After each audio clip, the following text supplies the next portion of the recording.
আমার ভাইয়েরা, আমাদের ক্ষমতার কথা আমি একবার বলেছি না? আজকে যদি ক্ষমতা থাকে, আমার কথা যদি আপনার দলের বিরুদ্ধে যায়, এসে বলবেন এই মুহূর্তে কথা বন্ধ করবি, না হয় তোর ঘাড় মুটকে দেব। একদিন তোমারই নাম মসজিদে হবে এলান, জোরে বলেন ঠিক কিনা? 2 দিন আগে আমার ঘাড় মটকাতে চেয়েছিলেন, আজকে আপনি লাশ। কোথায় আপনার ক্ষমতা? ইসলাম যেখানে আপনার বাধা, সেখানে তাফসীরুল কোরআন মাহফিল শুনলে আপনার গায়ে আগুন ধরে যায়। কোরআনের সঠিক কথা বললেই আপনি সেই কোরআনের আলোচককে বলেছেন তোর ঘাড় মুটকে দেব। আপনি ইমাম সাহেব যদি জুমার দিনে একটু কোরআনের সঠিক কথা বলে, ইসলামী আন্দোলনের কথা বলে, আপনি ইমাম সাহেবকে বলেছেন তোর চাকরি নট করে দিব। আপনি তো সেই, ঠিক কিনা? ঠিক কিনা? দূরের মতো নীলনদের ভিতর চুবিয়ে চুবিয়ে মেরেছি, সে আল্লাহ আছে না নাই? হতাশ কেন বন্ধু তুমি, বরং শপথ নাও, অন্তে বিজয় আল কোরআনের তাওহীদি গান গাও। শহীদেরা তো তাকিয়ে আছে, ভেঙে পড়া যাবে না, অত্যাচারের শিকল দিয়ে এই বন বাঁধা যাবে না। জেলে ভরে জুলুম করে কোরআন বন্ধ হবে না, অত্যাচারের শিকল দিয়ে এমন বাঁধা যাবে না। জোরে বলেন ঠিক কিনা? আমার জানা ইতিহাসে বিনা ভোটে রাতারাতি মানুষকে ধোঁকা দিয়ে বোকা বানিয়ে প্রধানমন্ত্রী, আর যেই দিন থেকে প্রধানমন্ত্রী হয়েছে সেই দিন থেকে ইউযাব্বিহুনা আবনাকুম, বনি ইসরাইলের ৮০,০০০ সন্তানেন্দ্র দাদা একই উপায়ে রাতারাতি ভোট ডাকাতি করে প্রধানমন্ত্রী। যেই দিন থেকে প্রধানমন্ত্রী হয়েছে সেই দিন থেকে ওর স্বপ্ন বাবরি মসজিদ ভেঙে দিয়ে মুসলমানদেরকে হত্যা করতে হবে। জোরে বলেন ঠিক কিনা? পৃথিবীর ইতিহাসে যুগে যুগে বিনা ভোটে প্রধানমন্ত্রী হবে যারা, আলেমদেরকে হত্যা করবে তারা। তেলাওয়াত করেছি সূরা আল কাসাস থেকে, বাস্তবতার নিরিখে যুগ জিজ্ঞাসা মনে করেই আমি আয়াতটা তেলাওয়াত করেছি। আল্লাহ তাআলা আমাকে বলার, এই জ্ঞানী সমৃদ্ধ মানুষদেরকে বলা কথাগুলো শোনা তৌফিক দান করুন। জোরে বলেন আমিন। আমার কথাই কষ্ট পাচ্ছেন? হৃদয়ের নির্যাস থেকে একটু কথা বলছি। কোরআন আমাদের সামনে স্পষ্ট। কোরআন ওই অতীতকালের কিতাব নয়, কোরআন বর্তমানেরও কিতাব, ঠিক কিনা? কোরআন বর্তমানের শুধু কিতাব নয়, ভবিষ্যতে কি ঘটবে সেটারও কিতাব। জোরে বলি আল্লাহু আকবার। এমন এক সময় নাজিল হলো, কাফের মুশরিকেরা আল্লাহর নবী বিশ্ব নবীর প্রতি নির্যাতনের ইস্তেমরার চালাচ্ছে, বিশ্ব নবীর সাহাবীদের প্রতি নির্যাতনের ইস্তেমরার চলে। বিশ্ব নবীর কাছে সাহাবীরা এসে বলে, মাতা নাসরুল্লাহ, ও আল্লাহর নবী কখন আসবে আল্লাহর সাহায্য, কখন আসবে আল্লাহর সাহায্য? হযরতে আম্মারকে ধরেছে, আম্মারকে ধরে রিমান্ডের পর রিমান্ড চালাচ্ছে, গা থেকে চামড়ার গোশ আলাদা করে দিচ্ছে। আম্মারকে আবু জাহেল, আবু সুফিয়ান, উতবা, সাইবার মতো মক্কার বড় বড় লিডারেরা বলছে, যতক্ষণ পর্যন্ত ইসলাম ত্যাগ না করবে তোকে এমন ভাবে রিমান্ড চালাবো। হযরতে আম্মার কথা বলতে পারে না, হযরতে আম্মার বেহুশ হয়ে পড়ে যায়। হুশ হয়, বলে আহাদ, আল্লাহ এক। জোরে বলেন আল্লাহু আকবার। হযরতে আম্মারের মা সুমাইয়া চলে এসেছে, এসে দেখে কলিজার টুকরা নয়নের মণি 10 মাস 10 দিন পেটে ধারা সন্তান। আম্মার কি কাফেরেরা নির্যাতন করেছে, নির্যাতনের স্টিমরোলার সইতে না পেরে আম্মার একবার বেহুশ হয়ে যায়, আবার হুশ হয়। আম্মার তারপরে ইসলাম কবুল করেছে, ইসলাম ছেড়ে যায় নাই। জোরে বলেন আল্লাহু আকবার।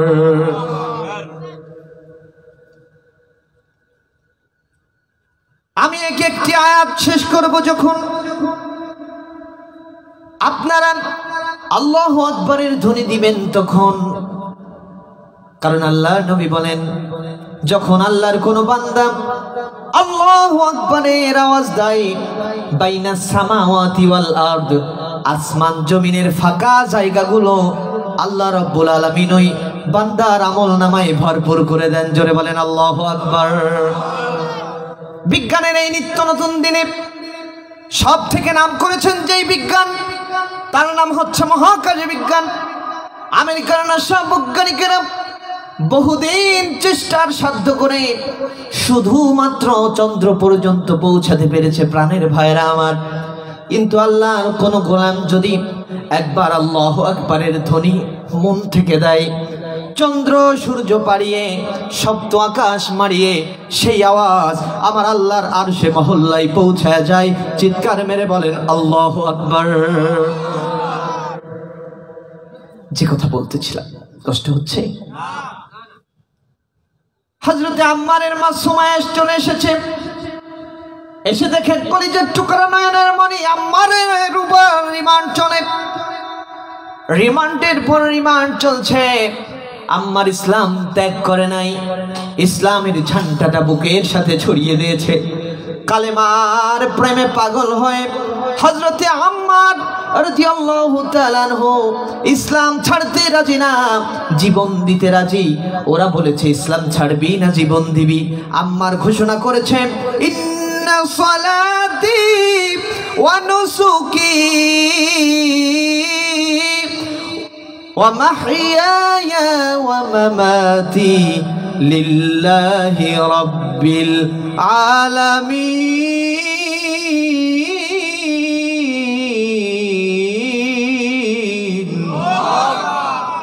নিশ্চয়ই আমার নামাজ, আমার কুরবানি, আমার বেঁচে থাকা, আমার মরে যাওয়া লিল্লাহি রাব্বিল আলামিন, সব আমার আল্লাহর জন্য। আমার জীবনটা আমার আল্লাহর কাছে বিলিয়ে দিয়েছি। ও কাফেরেরা কতটুকু নির্যাতন করবে?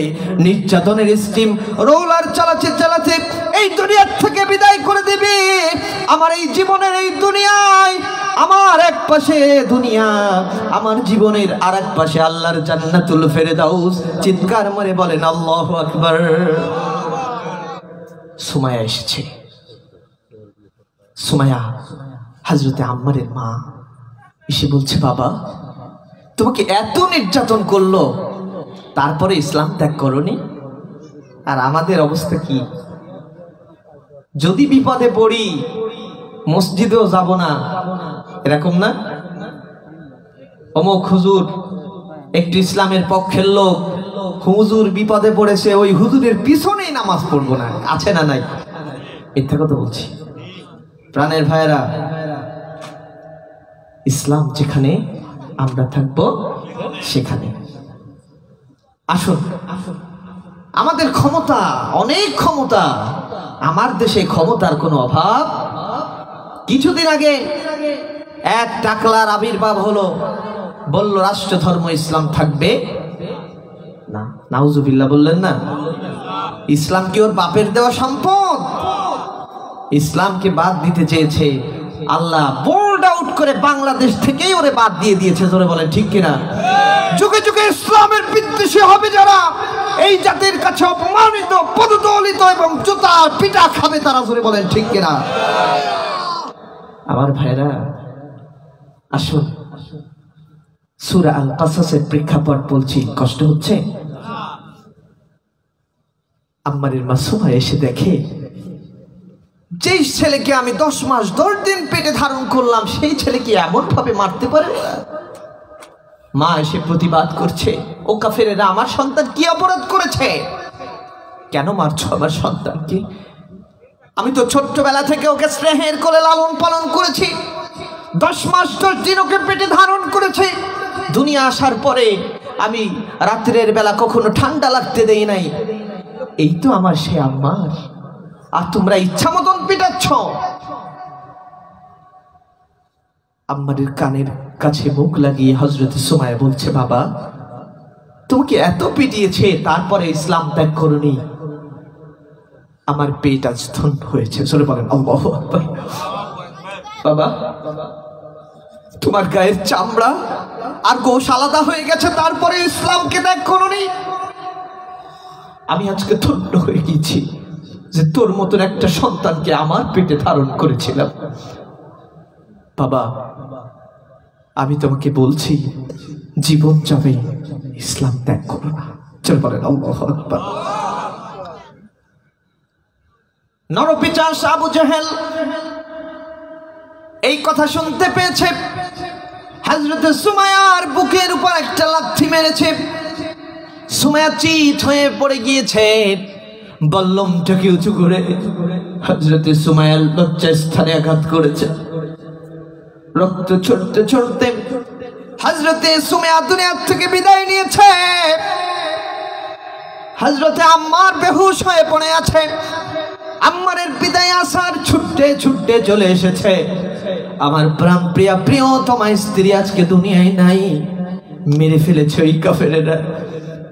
ইয়াসার এসে বলছে, ও কাফেরেরা, আমার সন্তান কি অপরাধ করলো? কেন এমন ভাবে মারছ? আমার স্ত্রীকে কেন দুনিয়ার থেকে বিদায় করে দিলে? এইবার কাফেরেরা বলছে, ইয়াসার রে, তুমিও কি ওই দলের নাকি? ইয়াসার বলছে, হ্যাঁ, আমি ইসলামটাকে কবুল করেছি, কালেমার পতাকা উড়াতে চাই। এই সমাজে তোমাদের তৈরি করা আইন চলবে না। এই সমাজে আল্লাহর জমিনে আল্লাহর দ্বীন কায়েম করতে হবে, এই শপথ নিয়েছি আমিও। হযরতে ইয়াসারের 4 হাত পা বেঁধে ফেলেছে।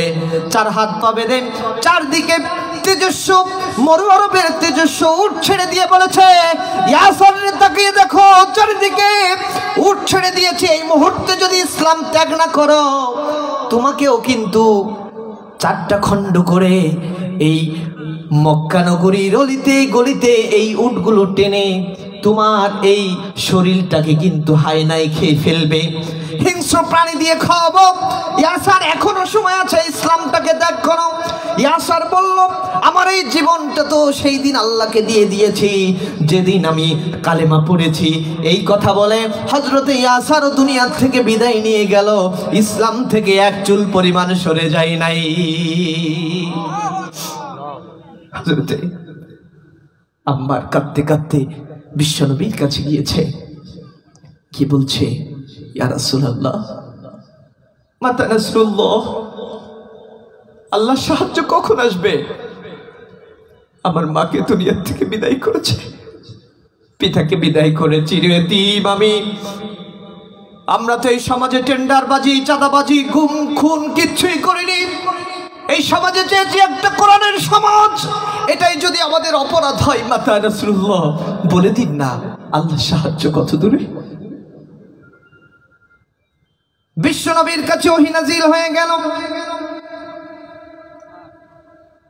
আমার সাহাবীরা শোনো, ইতিপূর্বে যারা ঈমান এনেছে, আফাহাসিবতুম আন্নামা খালাকনাকুম আবাসা ওয়া আন্নাকুম ইলাইনা লা তুরজাউন।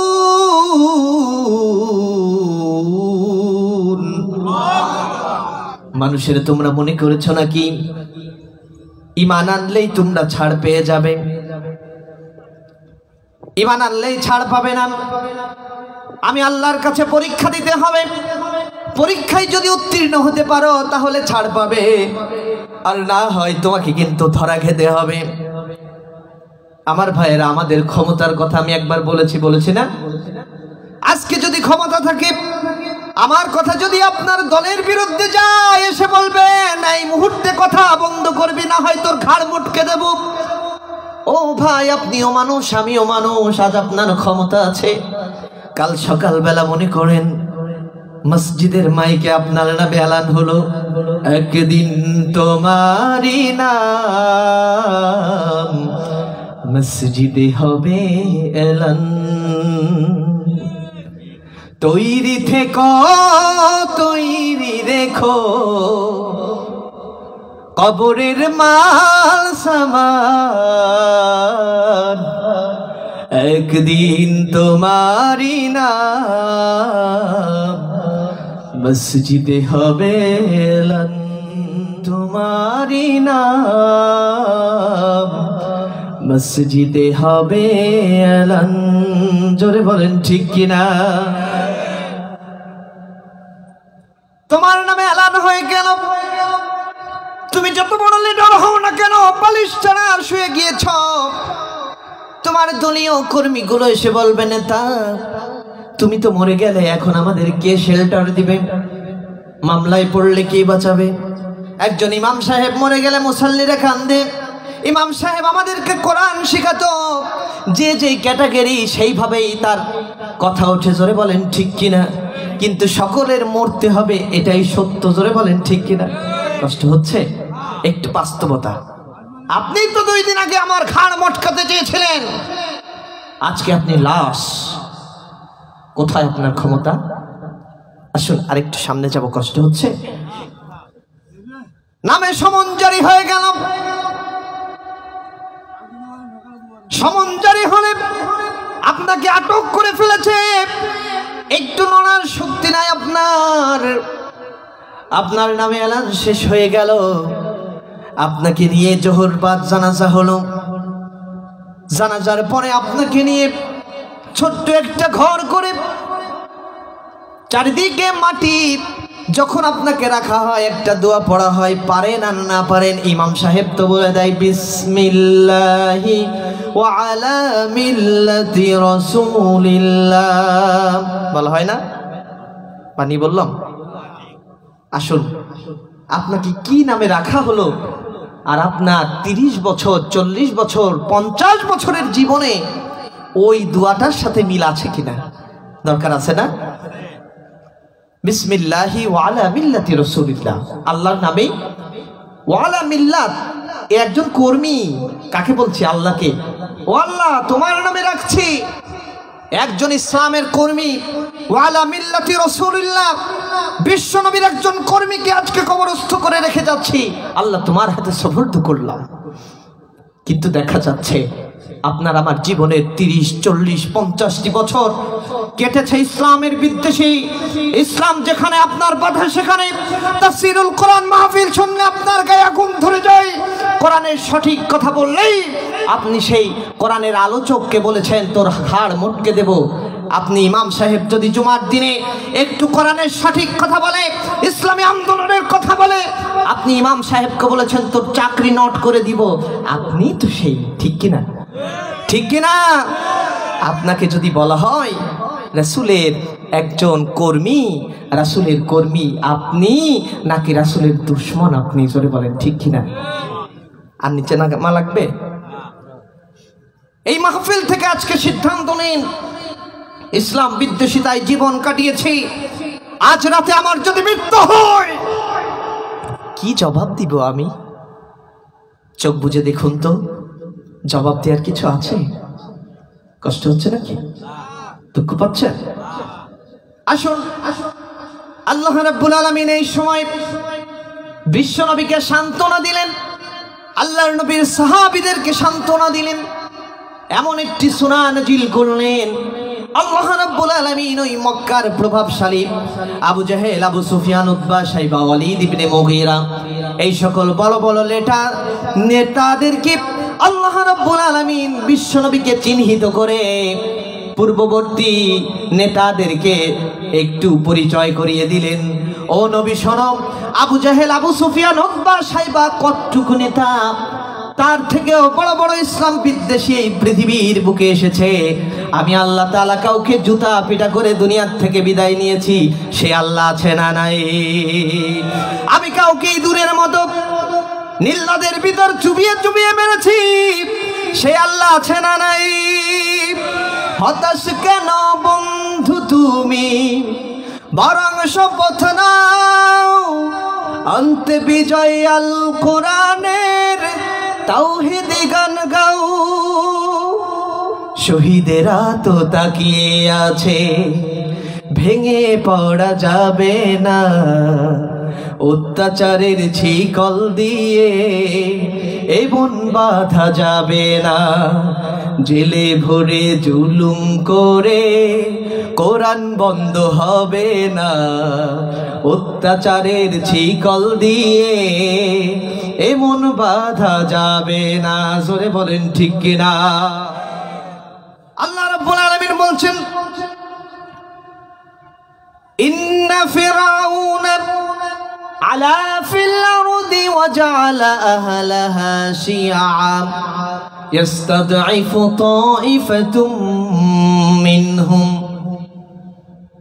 ইউযাব্বিহু আবনাহুম ওয়া ইস্তাহয়ী নিসাআহুম ইন্নাহু কানা মিনাল মুফসিদিন। আল্লাহ তাআলা পরিচয় করে দিচ্ছেন বিশ্বনবীকে, ইন্না ফিরআউন আলা ফিল আরদ। একটু খেয়াল করবেন, আপনার জীবনে যাকে আদর্শ মানছেন, যাকে নেতা মানছেন, আপনার সে নেতার আদর্শ যদি ফেরাউনের আদর্শের সাথে এক হয়ে যায়, আজকের থেকে সিদ্ধান্ত নিতে হবে ওই নেতা আনুগত্য করব। সূরা আল কাসাস থেকে কথা বলছিলাম, ইন্না ফিরআউন আলা ফিল আরদ। ফেরাউনের আদর্শ হচ্ছে সে জমিনে ওয়া জাআলা আহলাহা শিয়া, মানুষের ভিতর বিভিন্ন গ্রুপিং তৈরি করে ফেলে। ইউযাব্বিহু আবনাআহুম, সত্যের পক্ষের মানুষদেরকে জবেহ করে, গুম করে, খুন করে আর হত্যা করে। কার আদর্শ? ফিরআউনের আদর্শ। ইন্নাহু কানা মিনাল মুফসিদিন। ফিরআউন হচ্ছে একটা ফাসাদ সৃষ্টিকারী। আমাদের আজকের এই যে মাহফিল, বড় বড় আলেমরা এখানে বসে আছেন, এই আশঙ্কা কি করতে পারছি একজন আলেম এসে বলছে ও আমার ছাত্র তুল্য, ও অত বড় চেয়ারে বসলো কেন, ওকে ধরে পিটান দিতে হবে, এরকম কোনো ঘটনা ঘটেছে?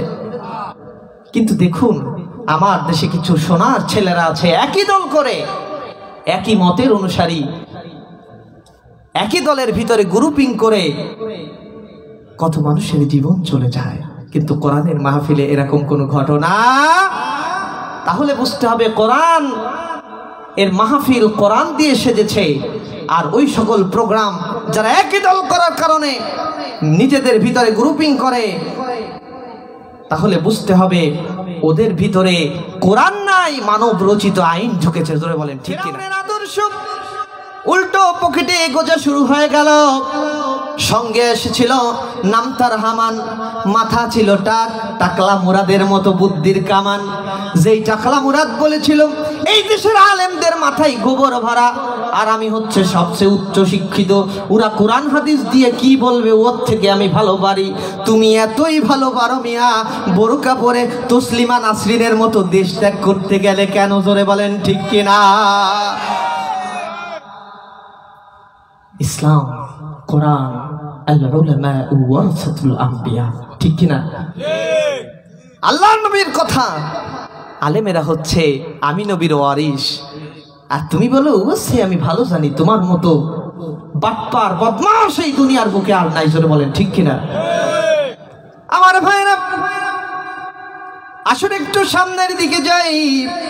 হযরতে মুসা আলাইহিস সালামের জন্মটাকে ঠেকানোর জন্য ফেরাউন এখনো কিন্তু ক্ষমতা পায় নাই। প্রধান ক্ষমতা পাওয়ার জন্য ওই যে টাকলার কথা বললাম, হামান একটা সরকারি সার্কুলার এনেছে। এসে বলছে, বন্ধু দেখো আমি একটা সার্কুলার পেয়েছি। সার্কুলারটা হলো সরকারি গোরস্থানের একটা দারোয়ান নিয়োগ করা হবে, কারণ দারোয়ান মৃত্যুবরণ করেছে। ফেরাউন বলছে, শোনো, তোমার দিয়ে সরকারি দারোয়ান, গোরস্থানের দারোয়ানের কাজ হবে না, কারণ দারোয়ানের কাজ, গোরস্থানের কাজ শক্তিশালীর কাজ। আমি একটু বড় সড়ো আছি, শক্তি আমার বেশি। আমি যদি যাই এক চান্সে পেয়ে যাব চাকরি। আমি যদি একবার সরকারি লোক হতে পারি, তোমারও লাভ আমারও লাভ। ধরে বলেন ঠিক কিনা? আচ্ছা ঠিক আছে, যাও। ফেরাউন চলে গিয়েছে। বাদশা তার আপনার গোরস্থানের চাকরিটা যদি আমাকে দেন, আপনার এক্সট্রা কোনো কর্মচারী রাখা লাগবে না, আমি একাই পারবো। লাশ দাফন করা থেকে শুরু করে সব কাজ আমি করব। আমি শক্তিশালী একজন মহাপুরুষ, তাকিয়ে দেখুন আমার দিকে। ফেরাউন লম্বা ছিল না? আছে না জাদুঘরে এখনো? এই ফেরাউন বলল আমি পারবো।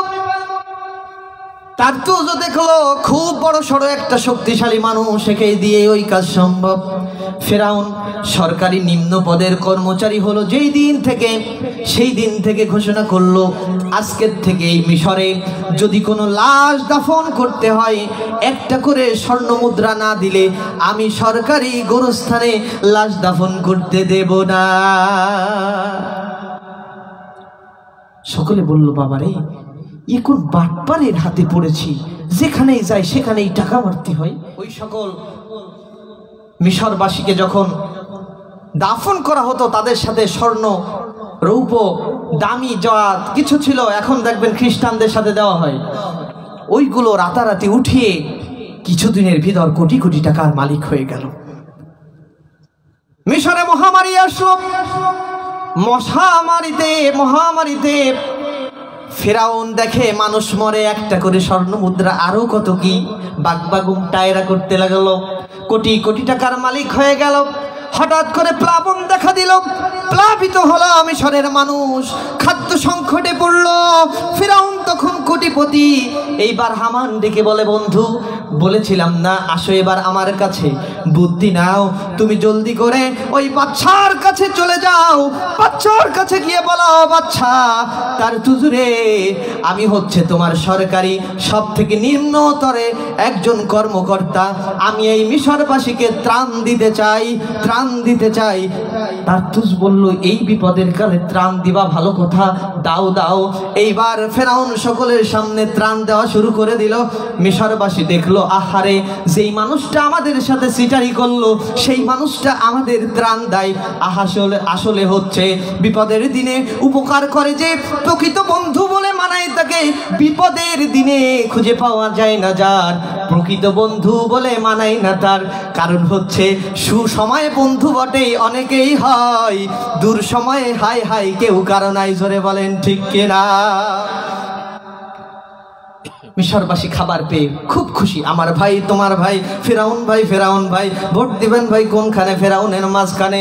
এবার ভোটে দাঁড়ালে জিতবে কে? ফেরাউন ছাড়া আবার কে? এমন ভাবে ফেরাউনের নামে জয়ের ধ্বনি হয়ে গেল। যখন ফেরাউন কিছুদিন এইভাবে ত্রাণমন্ত্রী হয়ে গেল, কিছুদিন যেতে না যেতেই এইবার বাচ্চা তার তুজ মৃত্যুবরণ করলো। হামানটাকে বলে, আসো আর একটা বুক দিতে চাও। মিশরবাসীর কাছে গিয়ে বলো, ওই যে তোমরা প্লাবিত হয়েছিলে, তোমাদের পেটে ছিল না খাবার, আমি খাবার দিয়েছিলাম, বিপদের দিনে তো উপকারটা করেছিলাম, আমি যতই যেটার হই।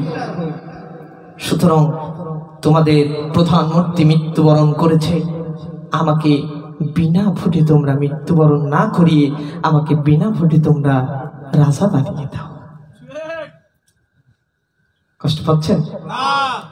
আমি যতদূর লেখাপড়া করেছি আমার জানা ইতিহাসে বিনা ভোটে রাতারাতি মানুষকে ধোঁকা দিয়ে বোকা বানিয়ে প্রধানমন্ত্রী হয়েছিল মিস্টার ফেরাউন।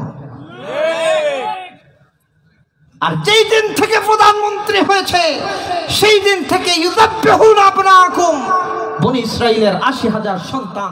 আমাদের পার্শ্ববর্তী দেশ নরেন্দ্র দাদা একই উপায়ে রাতারাতি ভোট ডাকাতি করে প্রধানমন্ত্রী।